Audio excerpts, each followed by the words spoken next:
Hello, my name is Eliana Patricia Rodriguez Zambrano, and today I will present the initial part of our research proposal developed within the bachelor degree in foreign language with emphasis in English at the school at the education assigned. The titles at our research is strongly vocabulary development through multisensory learning. This proposal emerged from our teaching practicum, where we observed the need to implement more effective strategies to support vocabulary learning in primary English learners. Okay, continue. In this part, I present the academic identification of the research. This study is categorized as a quality project using a phenomenological design with a described scope. The research belongs to the SEDUT line of pedagogical practices science is focuses directly on classroom process and the decision teacher made to guidance learning. The author at this research are my classmate Andrea Carolina and myself, Eliana Patricia Rodriguez, under the guidance of our advisor, Professor Daniel Cuellar Aragon.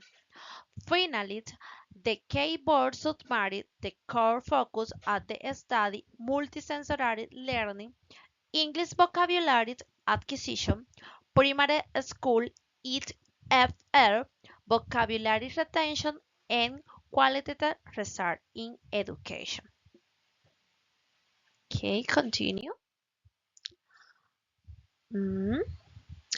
In this part, I present the statement of the problem that originated the research project. During my teaching practicum at the Institución Educativa Departamental Algarrobo, I observed that students in 4th and 5th grade showed persistent difficulties in acquiring or retaining English vocabulary. These difficulties were evident when students attended to participate in activities involving description, identification, or basic communication in English. Even after classroom exposure, many students were unable to retell previous introduced word or apply vocabulary in meaningful contexts. Um, this becomes a relevant use because vocabulary is the fundamentation for comprehension and oral production. When students do not have enough lexical tools, their participation becomes limited and their confidence uh, decreases. In addition, vocabulary could directly affect their academic performance in English and prevent them for reaching a basic level at communicative competence. Mm, Therefore, identifying this problem led to their need to exploring strategies that could student connect words to meanings more effective retell information in the long term and increasing their uh, willingness to use vocabulary during class activity. Okay, let me continue for this part.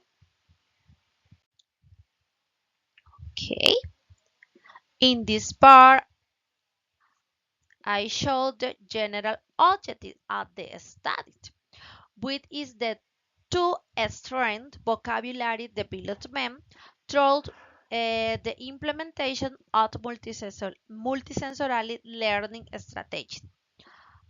Okay, in this case, this is the general objective to analyze the impact of the multisensory learning approach of English vocabulary development among 4th and 5th grado primary students at the Institución Educativa Departamental Algarrobo beginner level. Okay, now based at the general purpose, we establish three specific objectives that guides the development at the status. The first objective is to identify student perception at English vocabulary learning through multisensory experience. The second objective is related to implementing multisensory activities to support vocabulary learning. In this case, this is the specific objective to describe student interaction and force at participation during multisensory vocabulary activities. For final specific objective is to identify the influence of vocabulary retention and use. Okay, we continue for theoretical framework.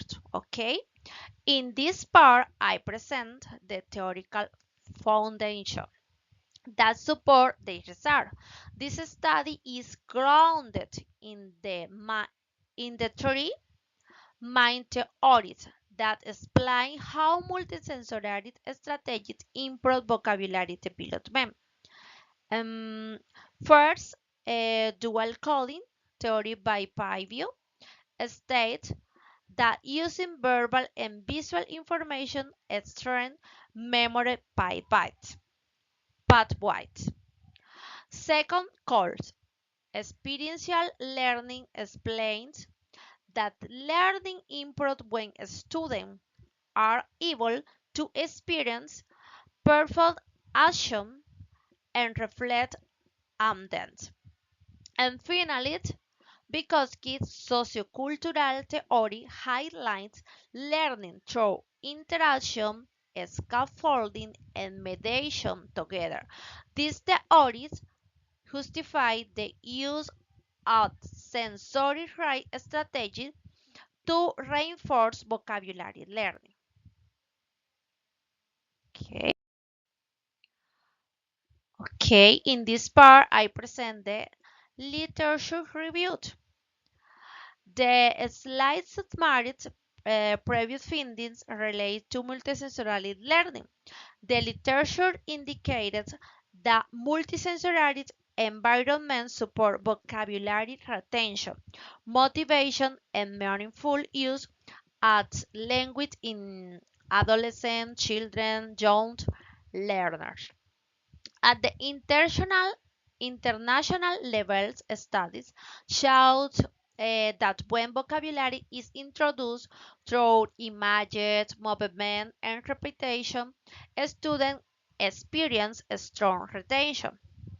National research report improvement in participation and motivation when lessons are multisensory. At regional, there is evidence showing that in rural contexts, sensory-based activity contribute to inclusion and allow students to retell and use vocabulary more confidently.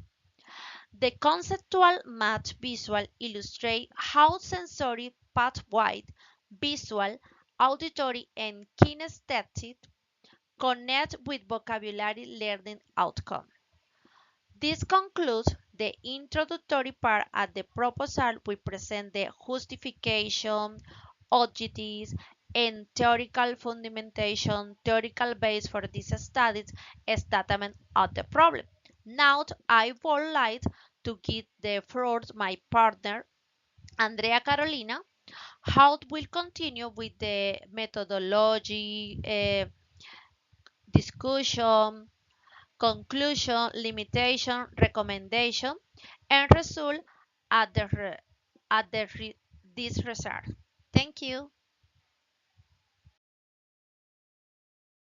Well, hello, my name is Elena Cantillo, and I'm going to start talking to you about the methodology we use. during this research project. So we worked with a population of approximately 40 students. Sometimes there were less, and their ages were between 9 to 11 years old. They were kids and they were part of fifth grade of a public school. The school is called IE Algarrobo in Algarrobo Magdalena. And usually the classes were between 2 hours per week. That's specifically for English. So we didn't have that much time because it was just 2 hours a week, and but we managed to work the time the best we could. And well, of course, this scenario was in situ. It was face to face. It was not a virtual or an online environment.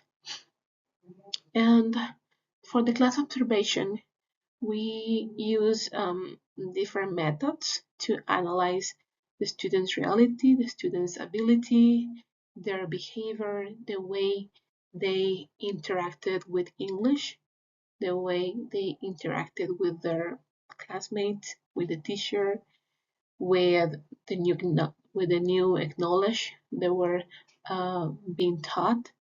So that helped us a lot to do the class observation while we were obviously an active part of their learning process.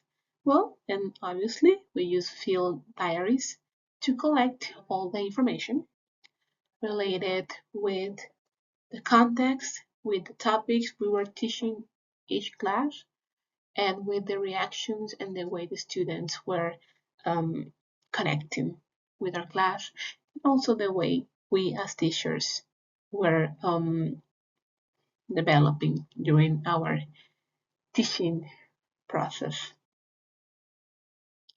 And well, obviously this has a procedure because we there's no possible to make a research project if we don't have a structure plan.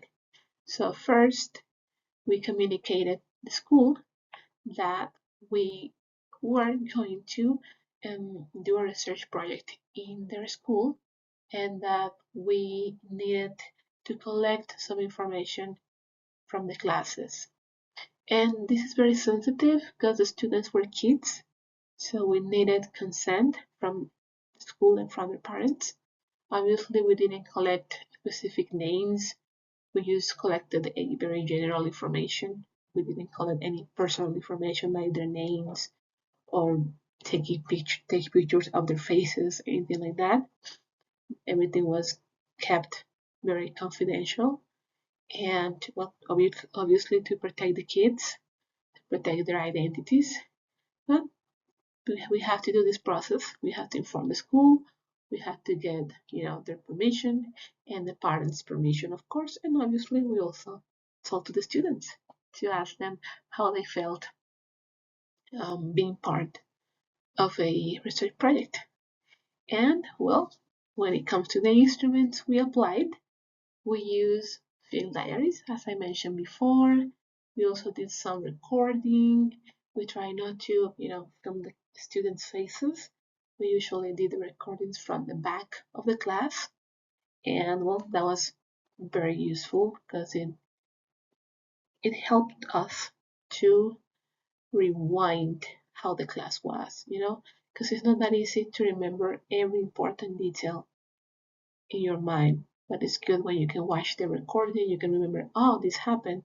And that's a very important detail that you can use for your investigation.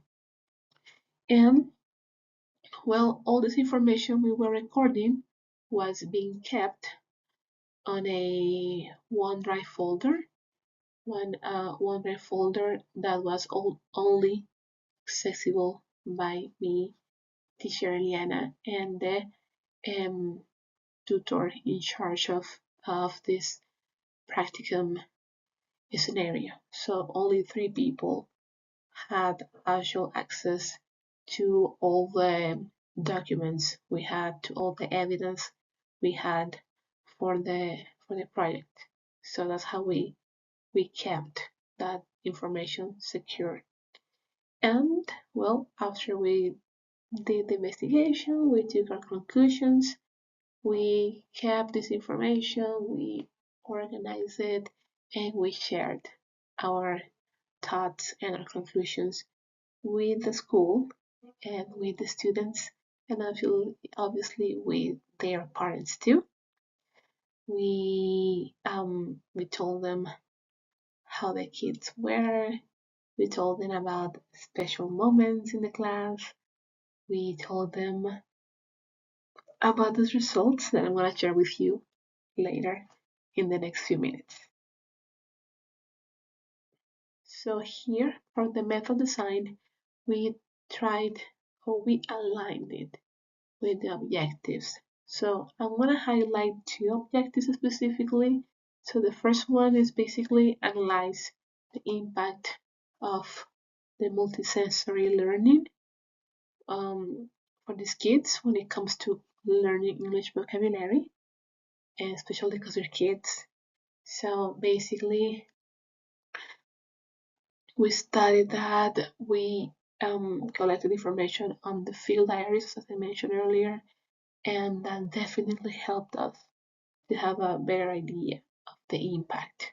Also, we wanted to identify the students' perception from the students after we tried to apply these multisensory experiences for them. It was not just reading and talking and listening, it was also giving them physical material that they could touch, and that definitely showed some indicators. And I can tell that the students actually have positive comments, they have positive outcomes after these sessions, and that it definitely helped them to have a better use of the vocabulary during the classes. When it comes to the data analysis methods, we had organization and transcription. So obviously we transcribe all the field diaries. Yeah, so we transcribe everything into notes, into into the format that was given to us to fill up and add into our OneDrive folder for the practicum scenario. And also, we had some sessions of immersive reading. We read all the material we collected, and that definitely helped us to analyze the environment that we were working on. And we also, let's say, we showed the evidence for these classes. We showed the evidence of pictures on videos, and we also have the signatures and well, they're good to go from the teacher that was actually in charge of that class of 40 kids from 5th grade. Now I want to share with you some results, the most important results we got from this research project. Well, first, I want to tell you guys that actually the students recall new vocabulary, and it was more easy for them to remember it if they were visually and filled with kinesthetic elements. And the students also showed higher motivation when they knew that we were going to do multisensory tasks and multisensory activities that actually kept their interest. And I can tell that the students also show a better understanding of what we're trying to teach them. When it comes to discussion, and well, as I mentioned, the students definitely improved their participation and their learning, and they definitely align with some theories that we checked on, confirming that experiential learning actually matters and helps them. And right now, I want to share with you that as also it promoted a more inclusive and confident learning environment. These are the references we use. We use different references, and I would recommend that we apply these activities more often in the classrooms. Thank you so much for listening to our presentation.